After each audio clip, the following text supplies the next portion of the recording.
अरे 2 गज कफन का टुकड़ा तेरा लिबास होगा। ओ 2 गज कफन का टुकड़ा तेरा लिबास होगा। जाएगा रे जब यहाँ से कोई साथ होगा। 2 गज कफन का टुकड़ा तेरा लिबास होगा। 2 गज कफन का टुकड़ा तेरा लिबास होगा। 2 गज कफन का टुकड़ा तेरा लिबास होगा। 2 गज कफन का टुकड़ा तेरा लिबास होगा। तेरा लिबास होगा। तेरा लिबास होगा। अरे 2 गज कफन का टुकड़ा तेरा लिबास होगा। राजपद की बात करी, भरतलाल ने कहा कि जब तक राम दर्शन नहीं तब तक राजपद नहीं। इसलिए मैं कहता हूं कि कभी भी सत्ता से सत्य हाथ नहीं आता। पहले सत्य को ढूंढो, उसके बाद में सत्ता के मालिक बनो। जिसके पास सत्य नहीं वो सत्ता का अधिकारी नहीं। जिसके पास राम नहीं वो सत्ता का अधिकारी नहीं। रामचरितमानस सूत्र देती है, भरतलाल ने कहा कि जब तक राम नहीं तब तक मैं सत्ता में नहीं बैठ सकता, आ ही नहीं सकता। चलो राम दर्शन करें, राम को लाएंगे, मनाएंगे, रूठे हुए राम को मनाएंगे साहब। माताएं सब शहर तैयार होता है और भरतलाल जी राम को मनाने चलते हैं। तमसा नदी के रजगणों को यहाँ प्रथम पड़ाव हुआ। भरतलाल लौट करके उस मिट्टी में लोट-पोट हो जाते हैं साहब। जिस निषाद ने रात भर का विश्राम प्रभु राम को दिया, उस निषाद के चरण पकड़ करके रोने लगते हैं राम। भारद्वाज के आश्रम पर होकर वाल्मीकि के आश्रम पहुंचते हैं लखन। क्या भरतलाल जी राम को मनाने जा रहे हैं और चित्रकूट में राम अपना जीवन प्रेम पूर्वक कोल किरात भील किन्नरों के बीच में बिताते हैं। लखन ने देखा कोई आ रहा है, भीलों ने संदेश पहुंचाया कि भरतलाल आ रहे हैं। राम भरत का मिलन बड़ा करुण प्रसंग है। अब मैं इस प्रसंग को ज्यादा नहीं कहूंगा क्योंकि करुण रस बहुत हो चुका है। कल से करुण प्रसंग चल रहा है उनके बीच में। लक्ष्मण भैया को आवेश में धनुष्मान उठा करके कहते हैं कि भैया लगता है भरतलाल अपनी चतुरंगिनी सेना लेकर के निष्कंटक राज करने के लिए हमें मारने के लिए आ रहा है। तब राम ने समझाया कि लखन भरत को कभी राज नहीं हो सकता, वो संत है और संत को कभी भी पद सताता नहीं। भरतलाल जी आते हैं, राम के चरण पकड़ करके रोते हैं, विनती करते हैं, राजा जनक के साथ है और साथ में उर्मिला भी है। उर्मिला भी साथ में है, जिसने 14 वर्ष खड़े रहने का संकल्प किया, वह उर्मिला भी है।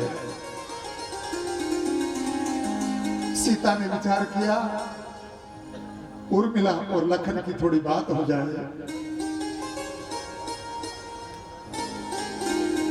सीता जी ने उर्मिला को कुटिया में अंदर बिठाया और बहाना बना करके लखन को भेजा। लखन से कहा, लखन भैया जरा कुटिया में से पानी लेकर आओ तो मर्यादा देखेंगे साहब।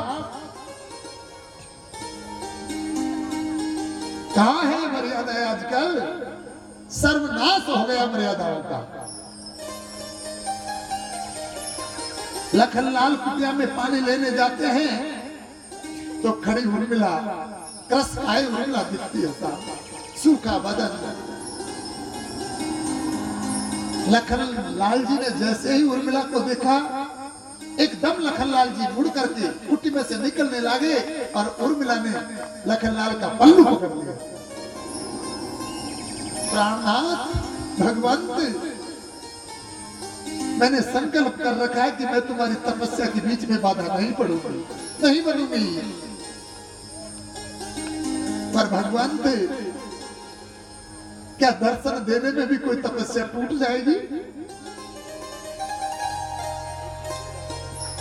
लखनलाल ने कहा कि उर्मिले, कहीं आपको देख करके मेरा बैराग खत्म नहीं हो जाएगा। उर्मिले, मैं बैरागी हूं और बैरागी को अपनी नारी के भी दर्शन नहीं करने चाहिए, ऐसा बैराग का सूत्र है। चरण पकड़ करके उर्मिला ने कहा कि रात, जब से अवध छोड़ा है तब से दरवाजे पे खड़ी हूं और मेरा संकल्प निभा रही हूं।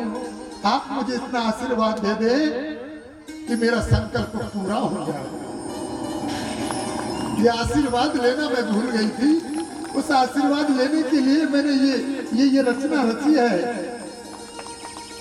मां जानकी से कहकर के रचना रची, आप मुझे आशीर्वाद दें कि 14 साल तक मैं खड़ी की खड़ी आपका इंतजार करती रहूं। मैं उसी दिन बैठूंगी जिस दिन मेरे प्राणनाथ प्रभु राम सहित मां जानकी सहित लौट कर अवध आ जाएंगे। कितना सा आशीर्वाद दे दो। भरतलाल बाहर है, लखन अंदर है।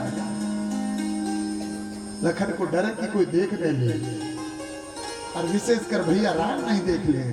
इतनी देर में मां जानकी अंदर आती है और मां जानकी दोनों को बिठा करके प्रेम से, बहुत प्रेम करती है मां जानकी।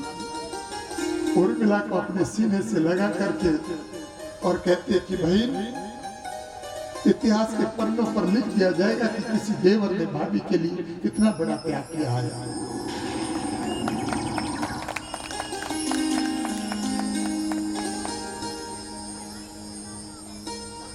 प्रभु, मैं आपको लेने आया हूं, असंभव।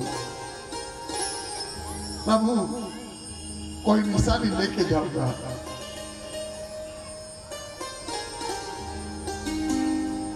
आपकी चरण पादुका मुझे दे दो प्रभु। राम जी चरण पादुका उतार कर देते हैं और राम जी ने दोनों चरण पादुकाओं को हाथ में लेकर के कहा कि मैं लखनलाल को जानता हूं मैं लखन को, पर मैं इससे ज्यादा भरतलाल को जानता हूं। हे भरतलाल, मैं 14 साल के बाद में अविलंब कोई देर नहीं करूंगा और सीधा अवध आऊंगा। भरतलाल ने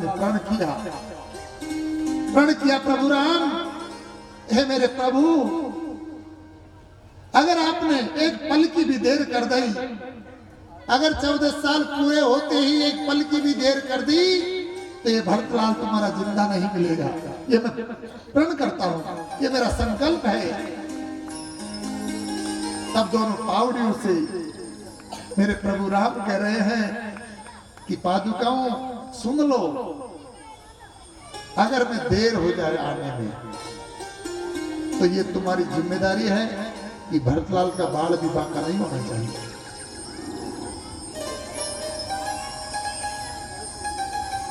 और मेरे तुलसी बाबा लिखते हैं कि चरण पादुकाओं को सिर पे रख करके और भरतलाल अश्रुपात करते हुए भाई के दर्शन कर वापस अवध लौटता है। अवध में राज सिंहासन पर प्रभु राम की पावड़ियां रख देते हैं और भरतलाल ऐसे ही रहते हैं, नंदी ग्राम बना करके। जैसे प्रभु राम जंगल में कुटिया बनाकर रहते हैं, ऐसे नंदी ग्राम में भरतलाल सन्यासी का जीवन बिताते हैं। इसका नाम भाई है। ये भाई भाई की कथा है। ये देवर भोजाई की कथा है, सीखना चाहिए। भरतलाल के जाते ही प्रभु राम ने लखन से कहा कि अब हमें चित्रकूट छोड़ देना चाहिए, क्योंकि अब यहाँ रोज अवध के लोग आने लग गए। दर्शन करने के लिए अवध के लोग आते हैं, दूर से देखते हैं, चले जाते हैं। अब ये तकलीफ में देख नहीं सकता, हमें चित्रकूट छोड़ देना चाहिए। आज चित्रकूट छोड़ करके प्रभु राम आगे बढ़ते हैं। आगे बढ़ के और रामचरितमानस का एक जबरदस्त पात्र मैं आपको सुना रहा हूं।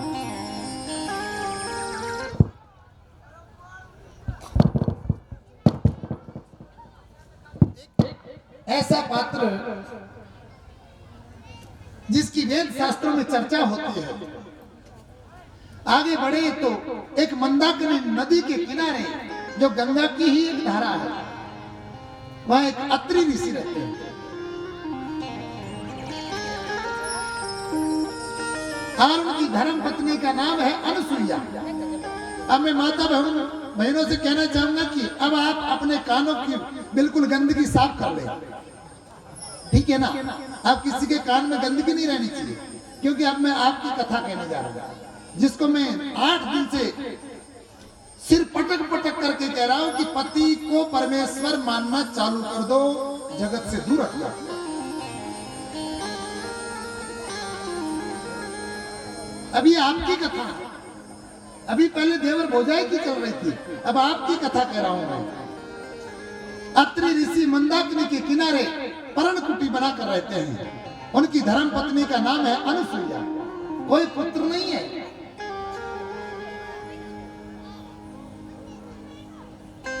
पति व्रता पुत्र बिन तरसे, और दुनिया जन जन हारी। पतिव्रता के पुत्र नहीं होता, ताज्जुब की बात है साहब।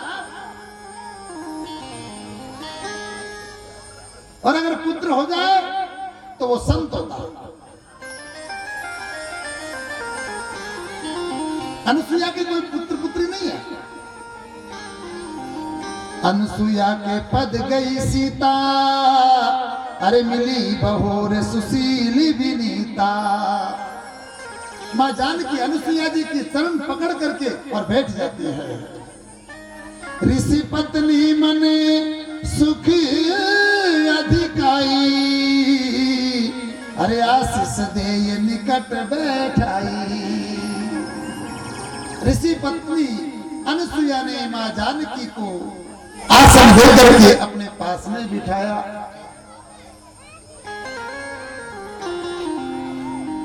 अरे दिव्य वसन भूषण पहिराए।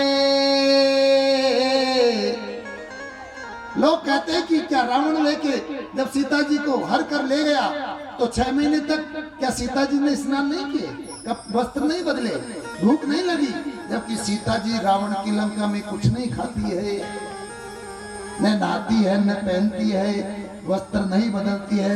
यहाँ उसका उत्तर है, मैया अनुसुईया ने मां जानकी को दिव्य वस्त्र दिए, जो सूर्य की किरण पड़ते ही तरो ताजा हो जाते हैं। देख लेंगे आप, दिव्य वसन भूषण पहिराए, आभूषण भी पहनाए हैं अनुसुईया ने। जे नित नूतन अमल सुआए, जो नित नूतन हो जाते हैं, अपने आप नूतन होते हैं। और फिर अनुसुईया कहने लगी कि हे सीता, मैं तुझे पतिव्रत धर्म के बारे में बताती हूं।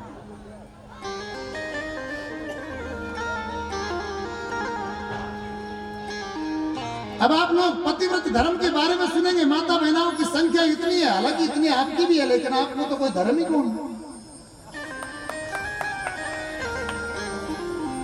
धर्म तो इनका है। आपका धर्म भी मैं बतलाऊंगा, सुंदरकांड में आपका धर्म गजब का है। उसमें लिखा है कि पर हित सरिस धर्म नहीं भाई, और पर पीड़ा सब नहीं अगमाई। ये पुरुष का धर्म है, दूसरों की भलाई करो, और नारी का धर्म है पति मेरी पूजा, पति गोविंद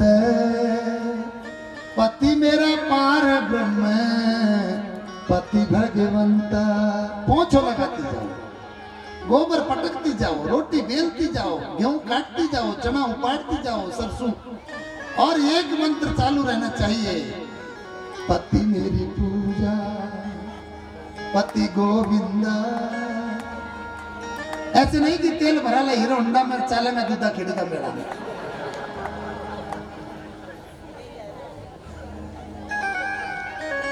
ये ठीक नहीं है। मैं ये नहीं कहता कि दूधा खेड़ी की मत जाना, खूब जाना, लेकिन एक दूधा खेड़ी और है, जरा उसको भी संभाल लेना। जिसने 9 महीने कोख में रह करके 3 साल तक अपना आंचल का दूध पिलाया है, उस दूधा खेड़ी का क्या होगा?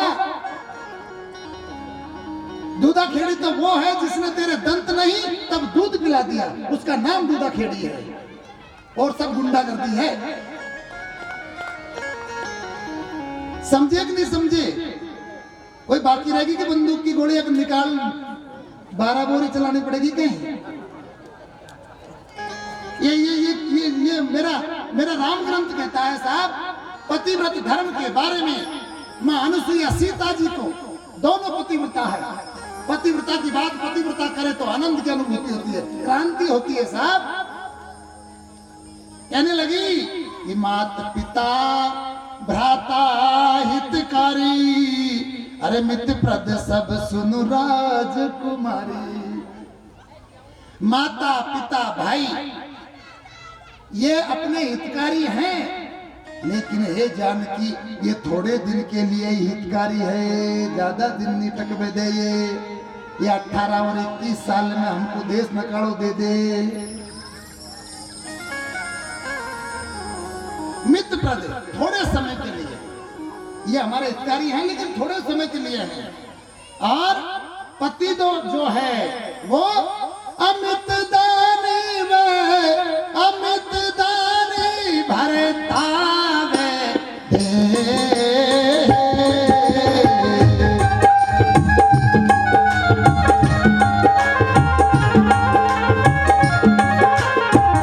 अधम नारे जो सेवनते।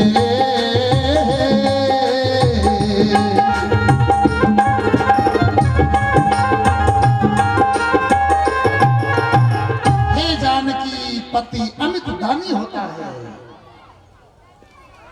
वो जीवन का भरतार होता है। और जो उल्टा नारी होती है, जो अधम नीच और पापिन घातिन कुलंकनी जो नारी होती है, वो ऐसे पति को छोड़ करके जगत के आडंबरों की पूजा करती है।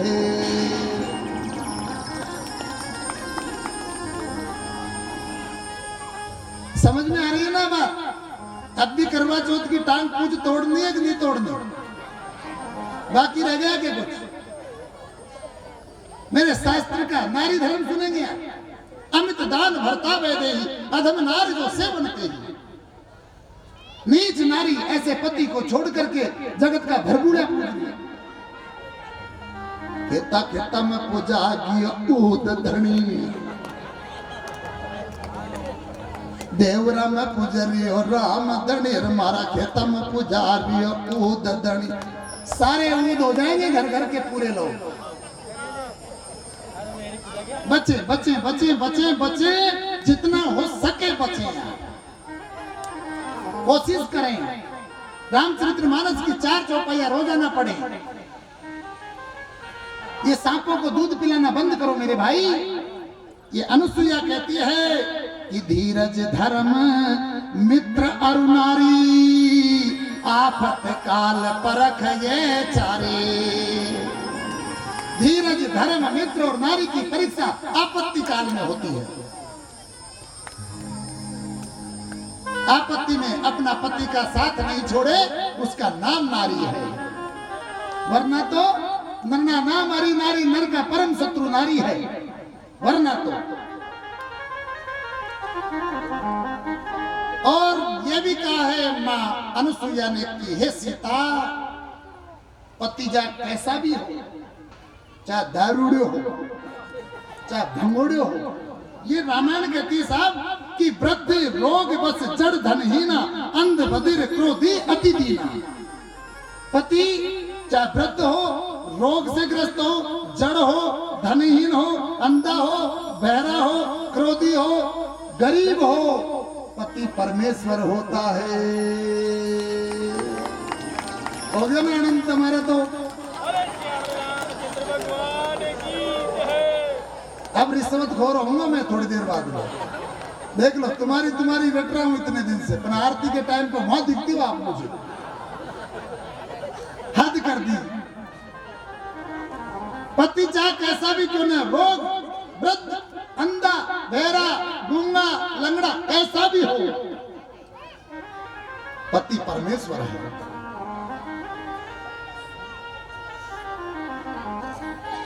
और ऐसे उपति कर किए अपमाना,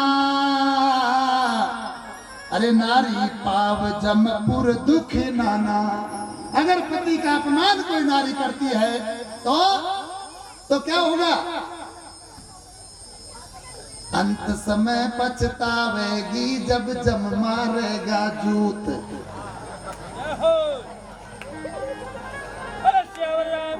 जब जम के पकड़ में आएगी, जूत से मारेगा जब पछताएगा। बहुत बड़ी गलती होगी। अना वास्ते राम कथा कान से सुनो और भीतर उतारो। अना एक कान में रुई लगाओ, वरना अना कान से सुनेगी, अना कान में और निकाल देगी। अगर कोई पति का अपमान करती है तो वो जमपुर में बांध करके ले जाई जाती है। एक धर्म एक व्रत नेमा, अरे काये वचन मन पति पद प्रेमा। आपका एक ही धर्म है, एक ही व्रत है, एक ही लक्ष्य है कि आप मन वचन और कर्म से पति की सेवा करें। कि जग पतिव्रता, अरे चार विधि है, अरे वेद पुराण संत सब कहें। चार प्रकार की पतिव्रता है। एक तो जो अपने पति को परमेश्वर मानती है, एक दूसरे लोगों को भाई के समान मानती है, एक लोग लाज बस अपनी मर्यादा को रखती है, और एक वो नारी है जो नारी भगवान के भरोसे पे रहकर के पति की सेवा करती है। ये चार प्रकार की पतिव्रता नारी है। और चार प्रकार की दूसरी नारी भी है। एक पतिव्रता, एक बड़ भागन, एक सतवंती, एक कूढ़। पतिव्रता की कोख से साधु पैदा होते हैं, सतवंती की कोख से सूरवीर पैदा होते हैं, बड़ भागन की कोख से दातार पैदा होते हैं, और कूड़न की कोख सुदारू को ठेको पैदा होवे। बोल बाके बिहारी लाल की।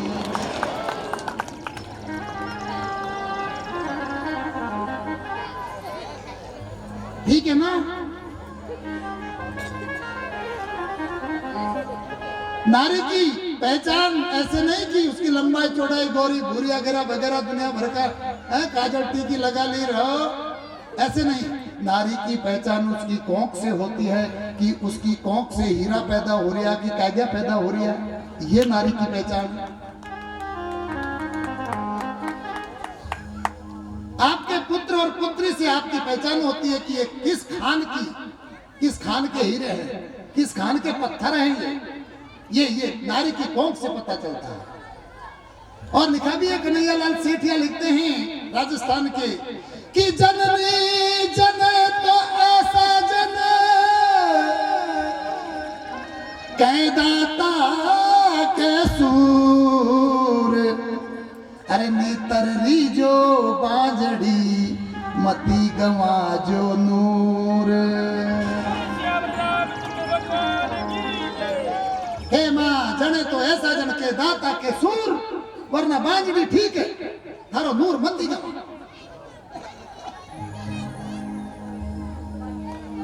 और माँ कहने लगी कि हे सीता, एक बार मेरी इस पतिव्रत धर्म की वजह से वैकुंठ की तीनों नारियां परेशान हो गई। ध्यान से सुनो। ब्रह्मा विष्णु महेश के घर में खलबली मच गई। सावित्री लक्ष्मी पार्वती कहने लगी कि हमसे बढ़िया कोई नारी संसार में नहीं है। ब्रह्मा जी ने कहा कि मैंने रची नहीं, चिंता मत करो, तुम सबसे बढ़िया। जब औरत घर में कहे लग जैसे कि मौसम बढ़िया कोई है क्या, तो पति हाथ जोड़ करके यही कहे कि तेरे से बढ़िया इस दुनिया में कोई नारी हो ही नहीं सकती है, नहीं हो ही नहीं सकती अगर 365 दिन रोटी खानी है तो। ब्रह्मा विष्णु महेश ने कहा कि तुमसे बढ़िया कोई नहीं है। कितनी देर में नारद जी आ गए। श्रीमन नारायण नारायण नारायण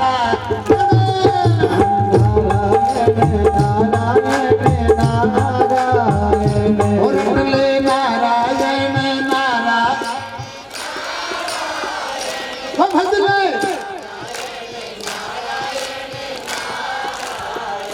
और अटले नारायण भजले नारायण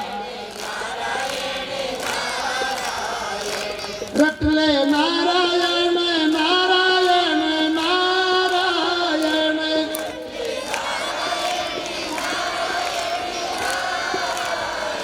और रटले नारायण नारायण नारायण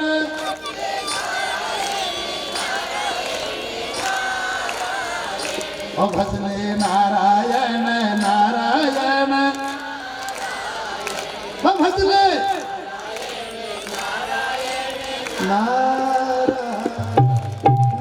नारायण की आवाज लगाई। और जब वार्तालाप सुने देवताओं की और माताओं की, तो नारद जी बीच में कूद पड़ा। नारद जी ने कहा, मैया एक ऐसी औरत है ऐसी मैंने दुनिया में नहीं देखी। लक्ष्मी ने कहा कि हमसे बढ़िया है क्या? नहीं मैया ऐसा नहीं है कुछ, लेकिन मैंने देखो नारद जी दुधारी तलवार चला रहे हैं, मैंने ऐसी दुनिया में नहीं देखी। अब दुनिया में नहीं देखी तो तोसु भी बढ़िया ही है। लक्ष्मी ने कहा विष्णु भगवान से कि अच्छा, सावित्री ने आंखें दिखाई साहब ब्रह्मा जी को, अच्छा हमसे बढ़िया दिखाया, नीचे रखान में लिया। तीनों देवताओं की गर्दन झुक गई साहब, और तीनों देवियों ने आदेश दिया। खूबसूरती को देख करके माता बहना कभी कभी पतियों को भी आदेश दे देती है। आदेश दिया कि जाओ और उस नारी का पतिव्रत धर्म नष्ट कर दो, क्योंकि नारी की महिमा उत्तम केवल पतिव्रत धर्म से ही है। जाओ। तीनों देवताओं ने विचार किया कि भाई चाल वाम भाई दो, यहाँ रहेंगे तो ये शाम को न तो चाय पानी न रोटी देनी, अभी टेंशन से तो बढ़िया है कि वहीं चले। और नारद जी तो घर बिगाड़ करके वो गए, और तीनों देवता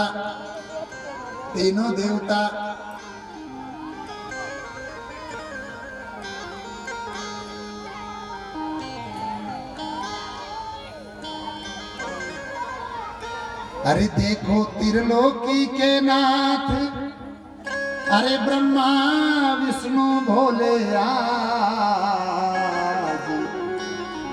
मैं जब गादिया में कथा कर रहा था तो वहां के लोगों ने मेरे से कहा कि गुरुजी अनुसुईया का चरित्र ऐसा समझा देना कि हमारी घरवालियां हमारे घर को स्वर्ग बना दे। इसलिए मैंने एक रचना तैयार की है, मेरी स्वयं की रचना, ध्यान से सुनेंगे आप, क्योंकि मैं एक रचनाकार भी हूं। कथाकार नहीं, मैं जाना कतरा प्रकार को कलाकार हूं। मैं कई प्रकार की कलाएं पेश कर देता हूं। एक रचना तैयार की। देखो त्रिलोकी के नाथ, अरे ब्रह्मा विष्णु भोले आज, तीनों आए एक ही साथ झूला झूले रे। अरे हारे झूला झूले, अनुसुईया के झूला झूले। तीनों देवता साधु का वेश बना करके और मां अनुसुईया के दरवाजे पर अलग निरंजन की आवाज लगाते हैं। मां अनुसुईया क्या कर रही है? क्या कर रही है?